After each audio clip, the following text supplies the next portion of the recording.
Hello everyone, welcome to my channel.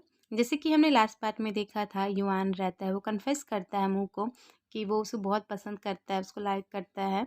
But मू इन सब से दूर रहता है क्योंकि वो बहुत डिप्रेस हो जा रहता है कि उसको लगता है वो चीट कर रहा है, वो एंटी बनने का सिर्फ नाटक किया है। तो फिर आगे का एपिसोड बताती हूँ। तो युआन जो रहता है उसके लिए फ़ोन लेके जा रहता है, जो उसको टेबल पर रख देता है और बोलता है कि तुम जब बाहर निकलोगे तो इस फ़ोन को यूज़ कर लेना और जो डिलीवरी आएगा खाने का उसको तुम खा के रेस्ट कर लेना। तो जैसे ही युवान बाहर निकलता है रूम से तो उसको बहुत सारे मैसेजेस आने लगते हैं। जब वो ओपन करके देखता है तो उसे ना मुँह बहुत सारे पे किए रहते हैं, वो मनी ट्रांसफ़र किए रहते हैं। तो फिर युवान ना समझ आ रहता है कि ये शायद फ़ोन का होगा, जो उसने न्यू फ़ोन खरीद के दिए हैं उसको, और वो शायद रूम का होगा। बट वो नोटिस करता है कि उसे बार-बार मैसेजेस और आ रहा है नीचे, तो वो देखता है कि ये और किस चीज़ का ये पे बैक कर रहा है। तो फिर वो लिफ्ट का डोर ओपन करते हुए उसको याद आ जाता है कि वो जो रहता है ना, वो जो कपल बंडल जो उसने फूड उसको ट्रांसफ़र किया था युवान ने, जब वो खा लंच अपना कंप्लीट नहीं किया था उस होटल के लिए, तो उसको याद आ जाता है। तो वो क्या, अब वो बोलता है कि क्या उसने कपल बंडल के लिए जो मैंने डिलीवरी कराया था उसका फ़ीस पे कर रहा है वो। और वो लिफ्ट के अंदर जाते ही मन में सोचता है वो ऐसा क्यों कर रहा है, उसने खाने का पे क्यों बैक किया। उसने कहा नहीं था कि वो और एंड्रयू उस कपल बंडल को खाना चाहते थे, उसने प्रॉमिस नहीं किया था। और वो प्लान भी तो किए थे ना कि वो साथ में ही खाएंगे। इसका मतलब वो कभी अब नहीं चाहेगा मेरे साथ मिल खाने के लिए। और अपने वो लिप्स को बाइट करते हुए बोलता है कि मतलब अब हम लोग जितने भी प्लान किए थे, जिस जगह पे हम लोग जाने वाले थे, क्या वो सारे कैंसिल हो गए। और जितने भी हमने वो प्लान किए रहते हैं कि एक क्रॉस में बैठ के वो लोग चांद को देखेंगे और तारे को काउंट करेंगे। तो बोलता है कि क्या हम उस प्लेस में भी नहीं जाएंगे। फिर हमें नेक्स्ट डे का सीन दिखाया जाता है, जहाँ वो उस होटल से बाहर निकलने के लिए एक टैक्सी को बुलाया रहता है और टैक्सी ड्राइवर कहता है कि सर, यहाँ पास में एक होटल है एयरपोर्ट के पास, तो क्या आप वहाँ जाना पसंद करेंगे। तो वो बहुत प्यार से सॉफ्टली बोलता है कि यस, मुझे वहीं जाना है, क्योंकि बाहर तेज़ बारिश होती रहती है। फिर मुँह टैक्सी के अंदर बैठते ही मन में सोचता रहता है कि हाँ, वेदर फोरकास्ट ने कहा तो था कि भी कुछ दिनों तक 3 या 4 दिनों तक बहुत तेज़ बारिश होती रहेगी, पर कंपैरिजन टू कल आज थोड़ी कम बारिश हो रही है। और मुझे कितना अनकंफर्टेबल लग रहा था उस होटल में रहना, वो कितना एक्सपेंसिव था और ऊपर से वहाँ युआन था, इसलिए मैं वहाँ चाह के भी नहीं रुक सकता हूँ। और फिर वो मन में सोचता है कि जब मैं पहली बार सेटल आया था तो कितना हैप्पी था, कितना खुश था। मुझे बहुत एक्साइटमेंट थी कि मैं युआन मतलब एंड्रयू से मिलूँगा। और वो बहुत ना उस चीज़ों को याद करता रहता है, बोलता है पर एट द एंड ये कितना एम्बैरेसिंग था। काश काश ऐसा कुछ होता कि मैं इस सारी मेमोरी को इरेज़ कर पाता।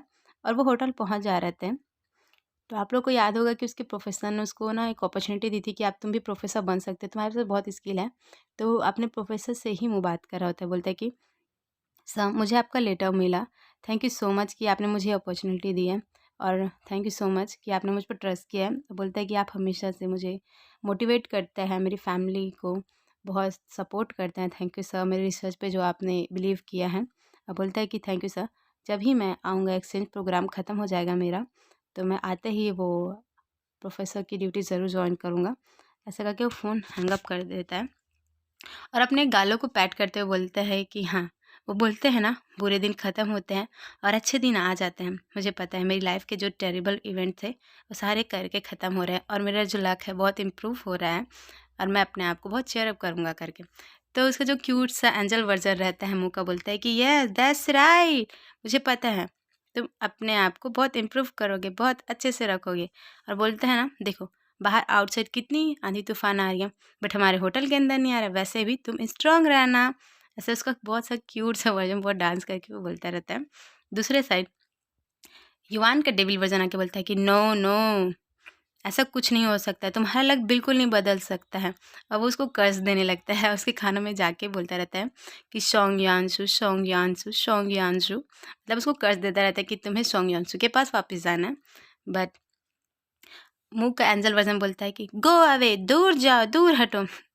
तो युवान का डेविल वर्जन बहुत डर जाता है और वो दूर हट के बोलता है कि I am sorry, I am sorry. Move का जो एंजल वर्जन रहता है बोलते कि देखो, मुझे पता है तुम्हारा बहुत अच्छा ब्राइट फ्यूचर होगा और ये तुम्हारा इंतज़ार कर रहा है, तो खुद को चीयर अप करो। तो चलो कुछ अच्छा सा टेस्टी सा खाते हैं। तो मुँह स्माइल करके बोलता है कि चलो कुछ अच्छा सा खाते हैं। और वो कुछ खाता ही रहता है, तभी उसके फ़ोन पे बार-बार फ़ोन आता रहता है, तो वो देखता ही है। वो बोलता है कि क्या? ये फिर से? क्योंकि उसका कॉल ना किसी और का नहीं, सौम्यांशु का आता रहता है, तो उसको ब्लॉक कर देता है। तो उसकी होटल की जो फ़ोन रहता है उसमें बार बार कॉल आता रहता है। तो वो उसके बहुत फ़ोन उठाने के रिसीव करने के लिए जाता रहता है, बोलता है कि नहीं, ऐसा हो नहीं सकता कि वो यहाँ भी कॉल करेगा। उसको पता कैसे चला मेरा होटल का एड्रेस? तो वो उठा ही लेता है फ़ोन को, बोलता है कि हेलो। दूसरे साइड ईवान बोलता है कि मुँह, बहुत प्यार से सॉफ्टली बोलता है, बट हमारा मुँह बहुत गुस्से में फ़ोन को कट करके रख देता है। और दूसरे साइड ईवान पीटर स्माइल करके बोलता है कि अच्छा। तो वो रूम बहुत अच्छे से पहुँच गया है और मुझे लगता है कि उसकी एनर्जी भी वापस आ गई है, क्योंकि कल वो बहुत डिप्रेस हो गया था ना, इसलिए। तो युवान बहुत खुश है कि चलो उसमें थोड़े बहुत इम्प्रूव तो हो गए हैं। और दूसरे साइड हमारे मुँह का क्यूट एंजल वर्जन बोलता है कि दैट्स गुड, दैट्स स्प्रिट। और वो फ़ोन को घूरते हुए बोलता है कि अब तुम कॉल करके दिखाओ। और फिर 10 मिनट हो जाता है, उसको कॉल नहीं आता है। तो उसका एंजल वर्जन बोलता है कि यू विन इट, तुमने ये कर दिखाया मुँह, तुम बहुत अच्छे हो। और दूसरे साइड हमारा जो युवान का डेविल वर्जन रहता है, वो खिड़की के बाहर रहता है, बरसात में गीला होते रहता है और बोलता है कि नहीं, ऐसा बिल्कुल नहीं हो सकता, ये क्या हो गया है। और वो जाने लगता है, बहुत उदास हो जाता है बेचारा भी। फिर हमें कुछ दिन बाद का दिखाया जाता है, जहाँ मौसम बहुत क्लियर हो गया है और जितने भी शटल की जो फ्लाइट थी वो फिर से चालू हो गई है। तो युवान और मुँह दोनों अपने अपने घर पहुँच जाते हैं, जहाँ हमें पहले फैंगजोमू का घर दिखाया जाता है, जो कि मुँह अपना डेली एक्टिविटी वर्क करता रहता है, जो भी काम में रहते हैं, साफ़ सफाई करना घर की, वही करता रहता है। बोलता है कि सॉन्ग यांशु नाम का जो मेजर एक्सीडेंट मेरी लाइफ में आया था वो ख़त्म हो रहा है धीरे धीरे करके। और बोलते हैं ना कि घाव को भरने में थोड़ा सा समय लगता है, तो वही अभी मेरे साथ हो रहा है। बट मैं कंप्लीटली हील कर पाऊँगा और मैं इस घाव को अपने आप हील कर पाऊँगा और कंप्लीटली इस मेजर जो बोलना चाहिए हैट्रिक से बाहर निकल पाऊँगा। बट वो बेचारा साफ़ करते हुए भी बहुत रोता रहता है, क्योंकि वो एंडी से बहुत कनेक्ट हो जा रहता है ना, वो चाह के भी उसको निकाल नहीं पाता रहता है। और फिर बोलता है कि मैं इस रूम में अकेले रहता हूँ तो मुझे ऐसा डिप्रेशन फ़ील होता है और ऑलवेज़ मैं अपने आप के बारे में सोचता रहता हूँ कि मैं इतना अलग ही क्यों हूँ, मेरे साथ ही ऐसा क्यों होता है। और वो बार-बार रोता रहता है।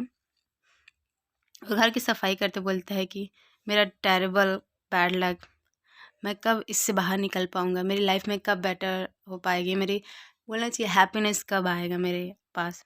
ऐसा करके वो सोचता रहता है और घर की सफाई करती रहती है। दूसरे साइड हमें सौम्यांशु का घर दिखाया जाता है, जहाँ ज़ाओहान और युआन लिविंग एरिया में रहते हैं।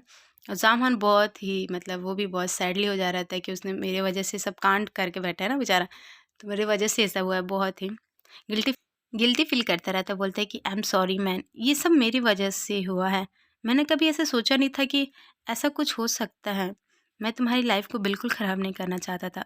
और बहुत नर्वस होता रहता है। दूसरे साइड इवान ड्रिंक करता रहता है और बोलता है कि झूठ कभी भी लंबे समय तक नहीं चलता।